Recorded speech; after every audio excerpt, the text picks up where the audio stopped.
Welcome to Wild Garlic Pesto with wild garlic foraged from the forest. This video is sponsored by Vivo Barefoot Shoes. We love them, we adore them. Use the code HAPPYPEAR20 to get 20% off. You'll also get free access to their Human Potential course, which has breathwork, calisthenics and barefoot running. Amazing stuff, all to help you unlock your human potential. Learn more, link in description. Just when you are picking wild garlic, just be aware that sometimes there are other leaves will grow similar to it. Here we've ivy growing beside it today, often bluebell as well, and often another poisonous leaf known as lily of the valley often grows, so just be careful. A couple of interesting folklore about it. It's also known as bear garlic because legend has it that the brown bear would wake up from its hibernation, come find wild garlic to find its strength. Similarly, people used to eat it before going into battle. Another great thing which I like about harvesting wild garlic is lots of time in a deep squat. My daughter was telling me about her woodwork teacher was saying that there's a compound called phytonocytes, which are compounds that leaves and plants give out. They're part of the tree's immune system, but they enhance our immune system too. So phytonocytes, a compound that greatly enhances the human immune system, which comes from leaves and spending time in woods.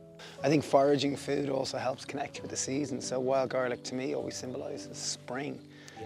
It's typically in season between March and June. So it really has its season and best identified by the smell. Like you'll smell the wild garlic, you really will. It's got a broad leaf and it's got, it'll typically have white flowers on it. And not to be confused with lily of the valley or lords and ladies. Those are two toxic plants which are similar, but the first distinctive thing is the smell. You'll just smell it, it's so pungent and so garlicky. Important when foraging to only take as much as you need. Like we've got loads here for pesto, but there's no point in over harvesting. And when you're picking it, try to just choose bits from certain different plants rather than completely taking it all from one clump. Very important. Okay, so first step, we're gonna toast our cashew nuts. Toasted cashew nuts. Cashew nuts. They release a delicious taste. They really, really do. And it evaporates any of the moisture. Sometimes cashew nuts can be a bit moist, and you crisp them up, you crunch them up, and it makes them even more tastier. Okay, we're doing this in a pestle and mortar just to be a little bit more romantic. I've got 50 grams of wild garlic. Go up more if you want it stronger, but we always think this will just give you more balanced flavor. Stephen, you're such a romantic. Okay, to help break down the cell wall on that wild garlic, I have about a teaspoon of coarse sea salt. Okay, juice of half a lemon. Toast your cashews until they start to go brown around the edges. We've got 100 grams and I'm going to add them into the pestle and mortar. Okay, so this is an ingredient which you may or may not want to include. I find nutritional yeast really helps elevate it. It gives that cheesy taste without adding calories from parmesan or using animal foods. So I'm going to do my 2 to 3 tablespoons of nutritional yeast. Okay, it's just easier to kind of start grinding with the pestle and mortar without the oil going in first. It'll just make it easier to break it down. Slowly start to add in the oil. And decide what way do you want it fine, do you want it coarse, what way do you want it? I kind of like if you're doing it in a pestle and mortar, I like a bit of body to it, a bit of texture.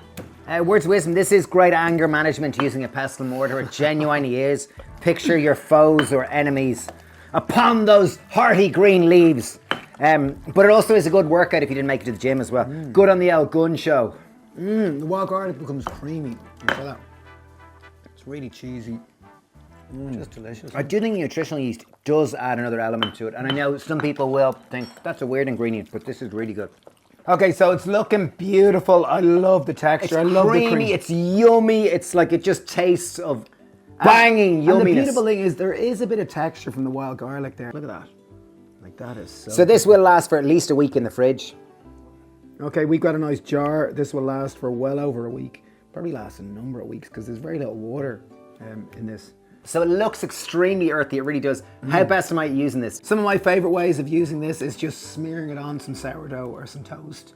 I love wild garlic pesto through pasta. Here's this simple, delicious pasta dish with olives, a bit of rocket, a bit of red peppers and cherry tomatoes, and just lots of wild garlic pesto, maybe a little bit of olive oil just to lubricate it up and make it go through it beautifully. But banging, that is so yummy. Another way, one of my favorites, just some simple hot roast potatoes and just drizzle a bit of the pesto on top.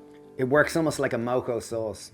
This will last for about a month in the fridge. The reality though is you will probably eat it within the week. It is so delicious. Alternatively, we sometimes ferment the wild garlic, which is a great way of keeping it right throughout the season. It brings a bit of acidity to it where it almost becomes like capers as leaves. So I think it's a really cool way. So we did a reel on that if you want to watch that on Instagram. So there you have it, delicious wild garlic pesto. Amazing that it's in season. It's super healthy, medicinal, getting local forage food, getting you out into the forest, which is so beneficial to your health. So let us know if you made wild garlic pesto before in the comments, and thanks for watching. Cheers. Cheers, bye.